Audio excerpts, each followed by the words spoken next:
आज मैं आपके सामने जो मोदी सरकार का बजट आया है, इंटरिम बजट, जिसे वोट एंड अकाउंट भी कहते हैं, बिकॉज ये 2 महीने का ही बजट है। अब जो नया इलेक्शन होने वाला है, जनरल इलेक्शन अप्रैल और मई में, उसके बाद जो सरकार बनेगी फिर वो अपना फुल बजट लेके आएगी अगस्त या जुलाई के महीने में। तो अभी जो बजट मोदी गवर्नमेंट ने आज 1 फरवरी को उन्होंने पेश किया है, उसमें कुछ मैं पैसे की लेन देन के बारे में बताऊंगा। पैसे का जो उन्होंने कितने का बजट है, कितना टैक्स लगेगा, कितना कम हुआ, उस स्टैटिस्टिक्स की बातें मैं आपको आज बताने वाला हूं।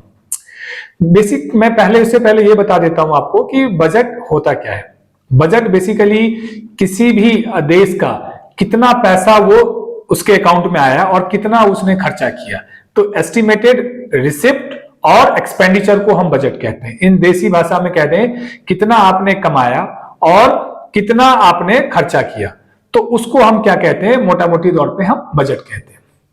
बेसिकली जो बजट होता है इंडियन कॉन्स्टिट्यूशन में या इंडिया के अंदर, उसमें 4 मुख्य बातें होती है। पहला जो बातें होता है उसको हम बोलते हैं एनुअल फाइनेंशियल स्टेटमेंट, जो आर्टिकल 112 इंडियन कॉन्स्टिट्यूशन में दिया गया है, उसको हम क्या बोलते हैं, एनुअल फाइनेंशियल स्टेटमेंट।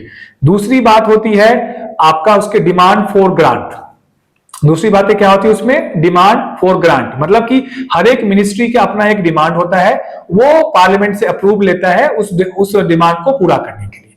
और तीसरी बात होती है फाइनेंशियल बिल, जिसके तहत हम क्या करते हैं, आप हर एक साल बजट में देखते हो कितना टैक्स घटा, कितना टैक्स बढ़ा, आप बोलते हो ना कि जी हमारा तो इनकम इतना है, सरकार टैक्स काट लेती है, तो उसको हम बोलते हैं फाइनेंशियल बिल। और जिसको फाइनेंशियल बिल में एक पार्ट होता है, इसको बोलते हैं मनी बिल, जो कि अनुच्छेद 110 के तहत आता है इंडियन कॉन्स्टिट्यूशन में।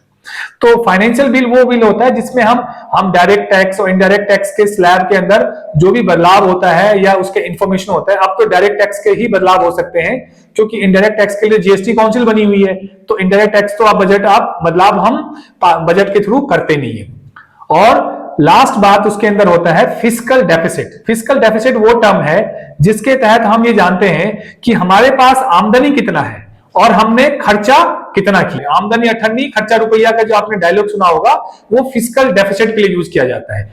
और भारत के जो बजट होता है वो फिस्कल डेफिसिट बजट ही रहता है, बिकॉज हमारी आमदनी कम होती है और हम खर्चा ज्यादा कहते हैं। तो इन सभी चीज को मिला के हम क्या कहते हैं, उसको हम बजट कहते हैं। और जो बजट आज के दिन में पेश हुआ।